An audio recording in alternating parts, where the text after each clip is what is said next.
Hello, my name is Reverend Dr. May Elise Cannon. Today is Monday, April 29th. Today is day 206. Deep breaths. We will continue the diligent pursuit of peace until peace comes.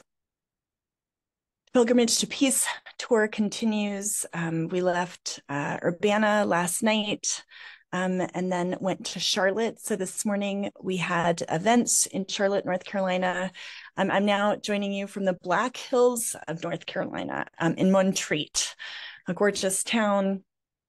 On the road across the mountains, we passed three huge Dixie flags, and I felt like I was in another world. I was born south of the Mason-Dixon line in rural Southern Maryland, and I could almost feel a little twang coming back into my speech the more time I spend in the South. But I think the conversations we're having here are really important. So please pray for us. I have at least 5 or 6 more days on the road before heading to South Africa and then heading to the Middle East. I have a lot of updates, some from over the weekend and some in the last 24 hours. I was remiss to not talk about April 24th, 5 days ago, was Armenian Genocide Remembrance Day. And as we're talking about preventing genocide in Gaza, I think it's important for us to remember the Armenian Genocide. April 24th, 1915, Ottoman authorities arrested Armenian intellectuals and community leaders in Constantinople, leading to an estimated 1.5 million people being killed. Turkey denies that the deaths constituted a genocide, saying that the toll has been inflated and that those killed were victims of civil war and unrest. And later this week, I'll be at an event with the Armenian Apostolic Church in the Boston area, talking about many of the issues that are facing the church today in Armenia, not the least of which is in Jerusalem, the attempted displacement in the Armenian quarter of the Old City, an issue that's very relevant to what we're talking about today, and Palestinians in the Old City being displaced by settlers. So shifting gears and talking about what's happening in Israel and the occupied Palestinian territories over the weekend and continuing into today, the Washington Post reported that hundreds more students on college campuses across the United States have been arrested. Indiana, Northeastern, Arizona State, and other campuses had police crackdowns over the weekend. At least 900 protesters have been arrested in the last 11 days.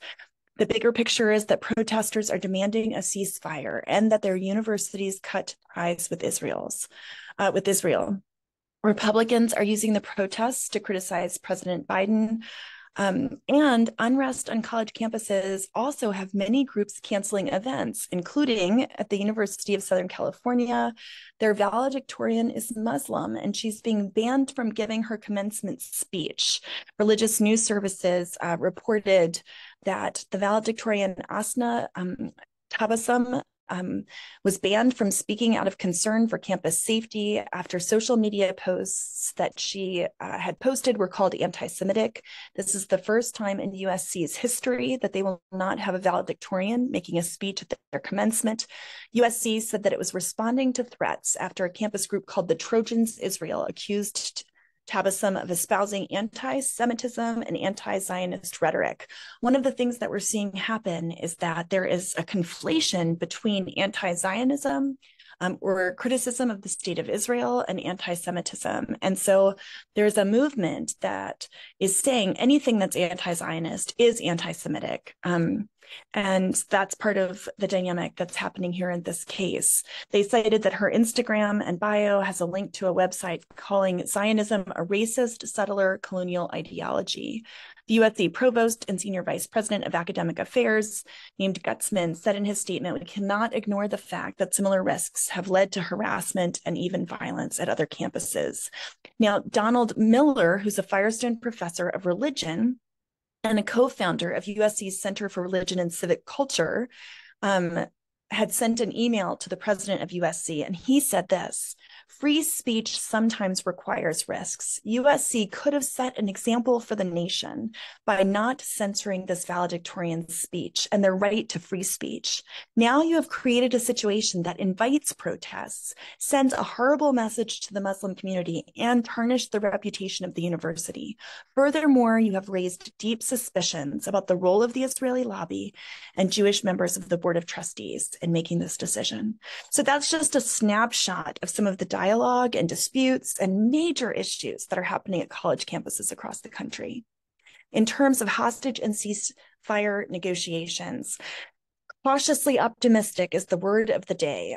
U.S. Secretary of State Blinken said that Hamas has received a truce proposal that is extraordinarily generous and that it needs to decide quickly. There's a lot of pressure riding on this. He added that he is hopeful, quote, that Hamas will make the right decision. The New York Times reported that Israel has reduced the number of hostages it would accept to be released by Hamas from 40 to 33, prompted partly by the fact that they now believe that some of the initial 40 have even died while in Hamas captivity.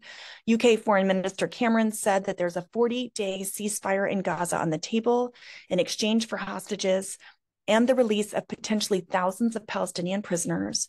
And a senior Hamas official has said that there are no major issues with the current proposal.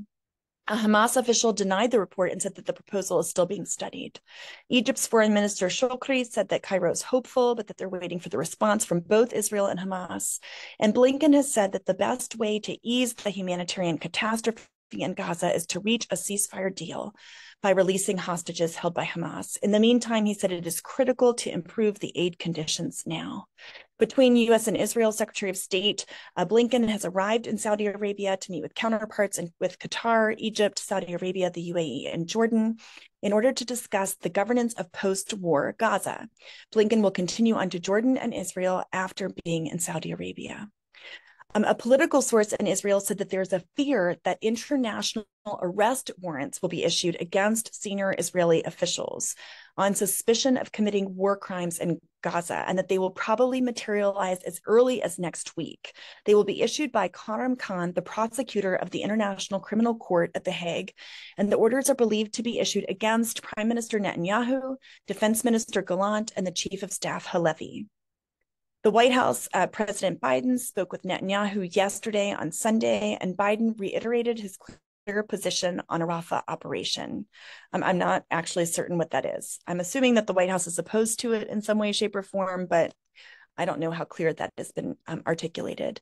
In Israel over the weekend, the parents of 400 IDF soldiers urged Minister Gantz and Gadi Iskat to stop plans to enter Rafah. And they said, these are parents of soldiers. We will not stand idly by and allow our children to risk their lives. Using the term to describe the Israel-Hamas war for the first time, Senator Bernie Sanders told CNN, I don't think there's any doubt what Netanyahu is doing now. Displacing 80% of the population in Gaza is ethnic cleansing. Israel has agreed to listen to U.S. concerns before it launches an assault on Rafah, according to White House spokesperson John Kirby. And less than a month after the Israeli strike that killed the 7 World Central Kitchen aid workers, WCK announced yesterday that they are resuming operations in Gaza. The aid flotilla that we talked about that is set to sail to Gaza from Turkish ports was halted after Bissau decided to remove its flag from 2 of its ships. The Freedom Flotilla Coalition active group just announced. Palestinian President Abbas demanded to end fighting in Gaza, adding that more aid must be delivered. According to Abbas, only the U.S. could halt Israel's planned operation in Rafah, which he says could lead to the biggest catastrophe in the Palestinian people's history. Hamas, the health ministry in Gaza has said that 27 people, including 6 women and 5 children, were killed in strikes in the city of Rafah just in the last 24 hours. And officials said that IDF jets struck 2 homes in Gaza City, killing at least 4 and wounding many others. U.S. military's cost estimate to build the pier off of Gaza that will be used to deliver aid has now risen to $320 million, according to a defense official. According to the current numbers, the death toll in Gaza is 34,488. Palestinians killed and 77,643 people wounded since October 7th. Hostilities have continued in terms of the north border of Israel with southern Lebanon, between Israel and Hezbollah.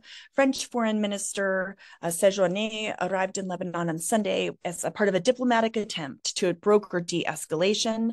And several European members are expected to recognize a Palestinian state by the end of May, according to the EU's foreign policy chief, Borrell, which he articulated on the sidelines of a World Economic Forum meeting in Riyadh.